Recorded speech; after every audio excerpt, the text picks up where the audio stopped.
Hello everyone, I hope you all doing good. So welcome to my channel Study with BD sir. Today my topic is height and distance. Okay, इसको हिंदी में ऊंचाई एवं दूरी कहते हैं. तो actually height and distance हम क्यों पढ़ते हैं? आपको पता है कि जैसे जनरली हाइट एंड डिस्टेंस हम क्या लेते हैं, एक टावर लेते हैं, एक टावर के जो फुट से उसके डिस्टेंस से उस टावर के टिप को देखते हैं तो टावर की हाइट फाइंड करते हैं. तो इस तरह से कोई किस हाइट पे कोई भी सामान रखा हुआ है, जैसे कि यदि हम बाद एक काफ़ी दूर की एप्लीकेशन देखें तो हवाई जहाज़ किस हाइट पे चल जा रही है, उड़ रही है, या एक जो बर्ड है वो किस हाइट पे उड़ रही है, फ्लाइंग कर रही है, तो वो सब हम बाद में इसके यूज करके निकाल सकते हैं, फाइंड कर सकते हैं. ओके, बट जो क्लास 9-10 के सिलेबस में वो बहुत ज़्यादा उतना ज़्यादा एप्लीकेशन बेस्ड नहीं है. सिंपल क्वेश्चन है जो मैं आपको डिस्कस करूँगा. ओके, सो उससे पहले हाइट एंड डिस्टेंस शुरू करने से पहले हम थोड़ा सा रिकैप कर लेते हैं, क्योंकि हाइट एंड डिस्टेंस जो है पूरा एक राइट एंगल ट्रायंगल पे बेस्ड है. आपको यदि राइट एंगल ट्रायंगल में सारे एंगल फाइंड करने आ गया तो आप इजीली हाइट एंड डिस्टेंस का प्रॉब्लम सॉल्व कर लोगे. ओके, सो हम उसके प्रॉब्लम्स भी देखेंगे. पहले हम रिकैप कर लेते हैं कि एक राइट एंगल ट्रायंगल है. तो एक राइट एंगल ट्रायंगल में क्या होता है कि एक एंगल 90 डिग्री है, तो ये 90 डिग्री है. इसके जो अपोजिट साइड है, इसके जो फ्रंट वाले साइड है उसको बोलते हैं हाइपोटेन्यूज और कर्ण. हिंदी में इसको कर्ण भी बोलते हैं. तो इसका एक एंगल मान लेते हैं अल्फा, दूसरा एंगल मान लेते हैं हम बीटा. ओके, एक अल्फा एक बीटा, तो हो गया तीन angle alpha 90 degree and beta. तीनों का सम कितना होता है? ट्रायंगल के तीनों कोनों का सम कितना होता है? So angle alpha plus angle beta plus 90 degree equal to 180 degree. यदि हम 90 डिग्री को राइट साइड में ले जाते हैं तो angle alpha plus angle beta equal to 90 degree. And angle alpha को यदि रखते हैं यहाँ पे तो बीटा इस तरफ आएगा, तो angle alpha equal to 90 degree minus angle beta and angle beta equal to 90 degree minus alpha. ठीक है, ये सब रिकैप मैं कर रहा हूँ. पहले एक्चुअली आप मेरे प्रीवियस लेक्चर में आप जा सकते हो, डिस्क्रिप्शन बॉक्स में इसका लिंक देख सकते हो. तो यहाँ पे यदि हम साइन अल्फा की बात करें तो साइन अल्फा, जब हम साइन थीटा फाइंड करते हैं या साइन एंगल फाइंड करते हैं तो क्या होता है? Perpendicular by hypotenuse. तो इस एंगल के लिए परपेंडिकुलर क्या हो गया हमारा? ये हो गया BC एंड इसका हाइपोटेन्यूज क्या हो गया? AC. सो BC अपॉन AC. सो BC अपॉन AC. यदि इस एंगल के लिए साइन निकाले तो क्या होगा? साइन बीटा इक्वल टू इसके लिए परपेंडिकुलर क्या होगा? This one and hypotenuse this one. So AB upon AC. So AB upon AC. Similarly cos alpha क्या होता है? Base upon hypotenuse.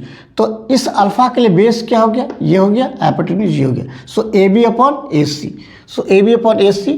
इसी तरह हम इस एंगल के लिए कॉस फाइंड करें तो कॉस बीटा क्या होगा? बेस इसके लिए हो जाएगा BC और हाइपोटेन्यूज सेम ही रहेगा AC. सो BC अपॉन AC. इसी तरह tan अल्फा क्या होता है? Perpendicular by base. तो अल्फा के लिए परपेंडिकुलर ये हो गया, बेस ये हो गया. सो BC अपॉन AB.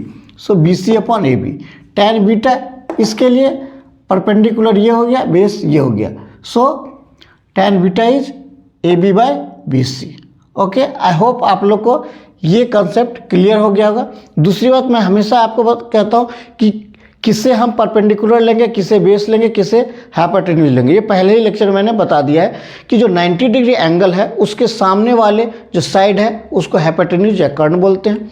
जिस एंगल को लेते हैं तो एक तो हो गया इसका हाइपोटेन्यूज, दूसरा जो बचेगा वो बेस होगा, और जो इसके सामने वाला, इस एंगल के सामने वाला साइड क्या कहलाएगा?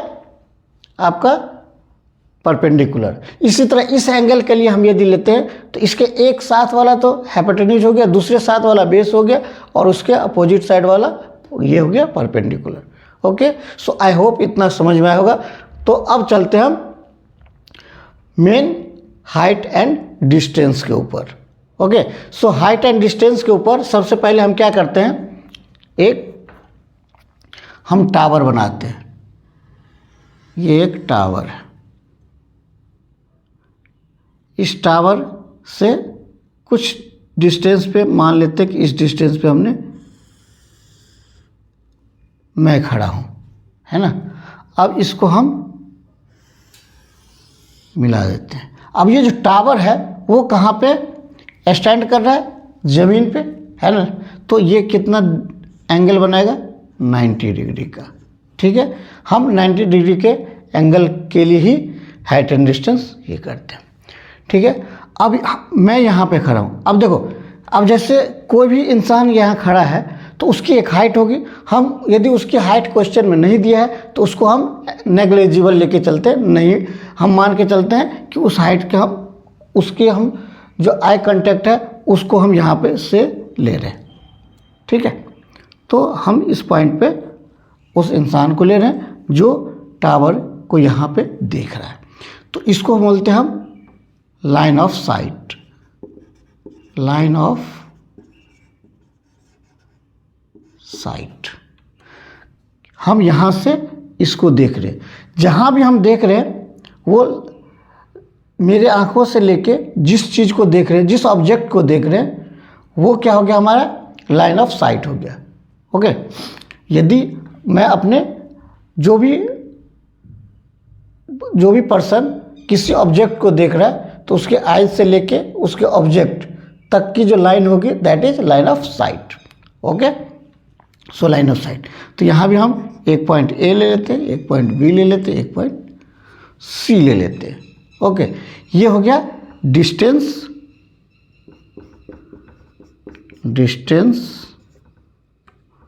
ऑफ ऑब्जर्वर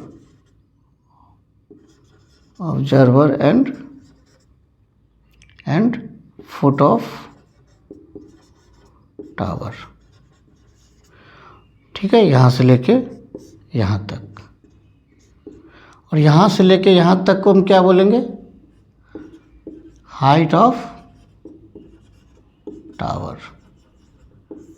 ये हमारा हाइट ऑफ टावर हो गया। ठीक है, नाउ ये एक एंगल है अल्फा, इस एंगल को हम ले लेते हैं यहाँ बीटा। ठीक है, सॉरी, ठीक है, और यहाँ पे एक हम horizontal line, dotted horizontal line डाल देते हैं, यहाँ पे ले लेते हैं हम थीटा। ओके, नाउ एक होता है हमारा angle of elevation, angle of elevation, जिसको हम उन्नयन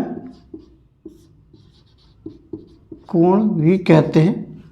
तो यहाँ पे एंगल ऑफ एलिवेशन क्या होता है कि हम जमीन पे खड़े होके ऊपर देख रहे हैं, टिप ऑफ द टावर देख रहे हैं, टिप ऑफ द टावर देख रहे हैं।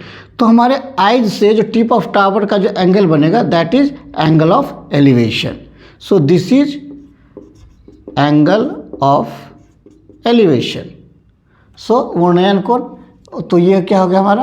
अल्फा। नाउ एक और एंगल होता है angle of depression.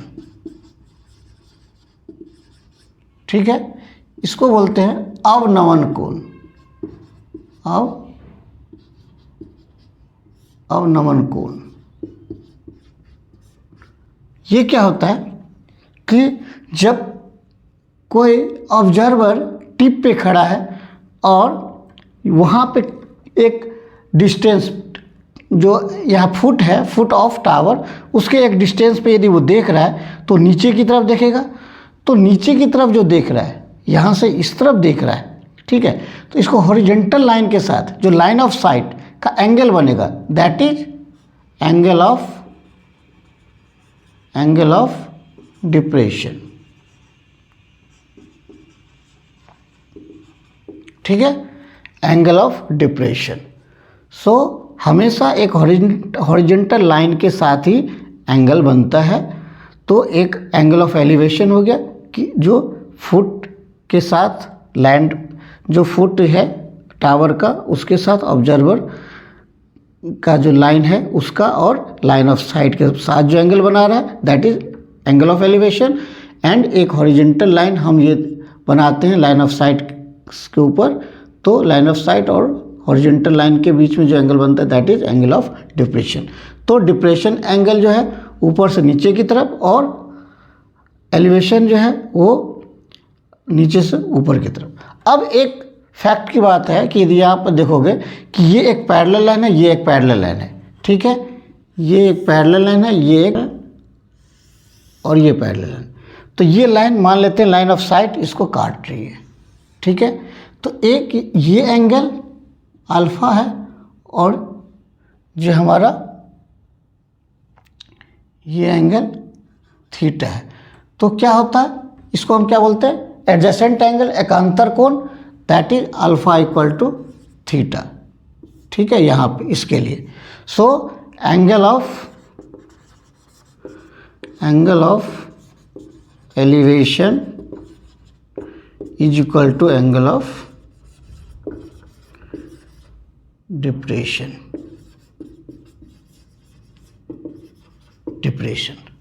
I hope यहाँ तक आपको समझ में आया होगा, ठीक है। तो हाँ, एक चीज़ और कि आपको एंगल जो है जैसे साइन, कॉस, टैन, इसमें आपको याद होनी चाहिए। जो मैंने आपको एक एंगल का जो वैल्यू वाला टेबल बताया था, है ना, साइन कॉस वाला टेबल बताया था, उसमें आपको 30 degree, 45 degree, 60 degree, 90 degree, at least ये 4 एंगल की वैल्यू आपको इस तीनों का हमेशा याद होनी चाहिए, ठीक है। क्योंकि आपको याद नहीं रहेगा तो फिर ये प्रॉब्लम आएगी सॉल्व करने में, क्योंकि इतना यदि आपको सॉल्व करने में आ गया, इतना यदि याद रहा तो आप प्रॉब्लम सॉल्व कर लोगे, ठीक है। दूसरी बात, जो ये आपका राइट एंगल ट्रायंगल है, इसमें हम पाइथागोरस थ्योरम से क्या जानते हैं कि H square equal to P square plus B square, ये भी आपको हमेशा याद रहना है, और H equal to P square plus B square का स्क्वायर रूट, ठीक है। तो ये 2 चीज़ आपको याद रखना है, क्योंकि ये सब चीज़ें यूज होगा आगे हम जब क्वेश्चन करेंगे, ठीक है। तो एक क्वेश्चन देख लेते हैं इस पे, ठीक है। नाउ एग्जाम्पल है कि 129 metre from the foot of a cliff on level of ground the angle of elevation of the top of a cliff is 30 degree, find the height of the cliff. तो कह रहा है कि एक foot है, सबसे पहले हम एक क्लिफ है, तो सबसे पहले हम एक क्लिफ बना लेते हैं, ठीक है। अब यहाँ से क्या रहा है, एक क्लिफ से 129 metre from the foot of a cliff, ये फुट है तो फुट से 129 मीटर, ठीक है। अब यहाँ से कह रहा है कि 30 डिग्री, सो यहाँ से एक 30 डिग्री का एंगल ऑफ एलिवेशन बना रहा है, किसके साथ, टॉप ऑफ क्लिफ के साथ। सो ये कितना है हमारा 30 डिग्री, ये कितना है 90 डिग्री, ये क्या है हमारा क्लिफ, ये क्या है फुट ऑफ क्लिफ, ये क्या है टॉप ऑफ क्लिफ, और टावर, बहुत जगह क्लिफ लिखता है, बहुत जगह टावर लिखता है, ये हमारा एंगल ऑफ साइट। सो कह रहा है 129 मीटर, ये यहाँ पे है ऑब्जर्वर है, और यहाँ पे हम कोई ऑब्जेक्ट रखा है, ठीक है। तो अब कह रहा है कि हाइट ऑफ द टावर हमें फाइंड करना है, height of the Cliff find करना है, ठीक है। सो अब देखिए आपको क्या क्या यहाँ पे दिया हुआ है, बेस गिवन है, सॉल्यूशन, यदि देखिए सबसे पहले गिवन क्या है, base equal to 129 metre given है, एंगल ऑफ एलिवेशन दिया हुआ 30 डिग्री, ठीक है। तो आपको क्या निकालना है, परपेंडिकुलर निकालना है, you have to find P. So आप डायरेक्ट देखो पी एंड बी, इस दोनों में क्या रिलेशन है, किस साइन कॉस टैन, इसमें जो बेस और परपेंडिकुलर कहाँ पे आता है, तो टैन में आता है। तो टैन अल्फा इक्वल टू क्या होता है, पी अपॉन बी। तो पी क्या है हमारा, इस टैन अल्फा हम इसको ले रहे हैं क्योंकि यह एंगल दिया हुआ है एलिवेशन। सो पी अपॉन बी, तो पी क्या है हमारा, height of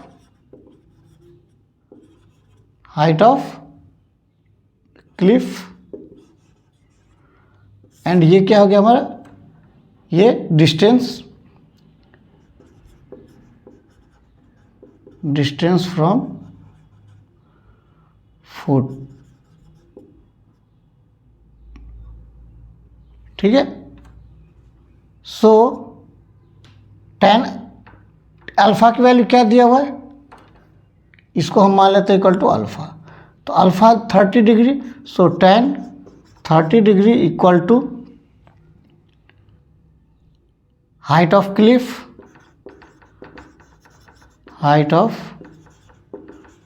cliff upon distance from foot कितना है, 129 मीटर, 129।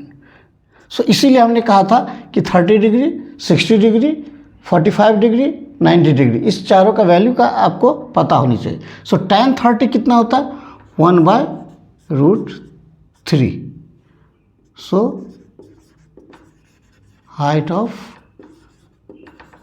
क्लिफ बाय 129, और इस 129 को इस तरफ यदि हम ले जाए तो height of cliff equal to क्या आ जाएगा, 129/√3। देखिए ये भी आपका ये आंसर हो गया, लेकिन जनरली ऐसा आंसर नहीं रहता है। √3 को हम ऊपर से कैंसिल आउट करते हैं, तो इसको हम यदि इसको हम 3 से डिवाइड करें तो क्या आएगा, 3 × 43/√3। हम ये लिख सकते हैं इसको। अब इसको यदि हम ये लिख सकते हैं तो हम 3 को क्या लिख सकते हैं, √3 × √3 × 43/√3। हम 3 को 2 बार √3 लिख सकते हैं। So √3 cancel, so answer is 43√3 metre. So height of cliff is 43√3 metre. देखिए ऐसा नहीं है कि ये आंसर गलत है, ये आंसर भी सही है, लेकिन यदि आपको थियोरिटिकल है तो ये आंसर लिख के आप आ जाइए, कोई दिक्कत नहीं। लेकिन यदि ऑब्जेक्टिव है तो ऑब्जेक्टिव में जनरली आपको प्रॉब्लम लाने के लिए क्या कर देता है कि इस तरह का आंसर देता है, तो आपको ये भी आंसर पता होनी चाहिए। तो दोनों आंसर सही है। यदि थियोरिटिकल है तो आप यहाँ भी रख सकते हो और यहाँ तक ले आते हो, तो उसको लगता है कि नहीं बच्चा अच्छे तरह से जानता है क्वेश्चन को। ठीक है। सो आई होप कि आपको समझ में आया होगा कि ये एक एग्जाम्पल से मैंने आपको समझा दिया। ये फर्स्ट पार्ट है हाइट एंड डिस्टेंस का। इसके बाद हम एक एग्जाम्पल का ही वीडियो बनाएंगे जिसमें हर तरह का एग्जाम्पल होगा, स्टार्टिंग इजी से लेके टफ तक। ओके। सो अगले जो हमारा लेक्चर होगा, अगले वीडियो जो होगा, उसमें हम इसके एग्जाम्पल का सॉल्यूशन देखेंगे। So thank you for watching and keep watching, and if you're not subscribed yet then please subscribe the channel and keep watching the video. So thank you.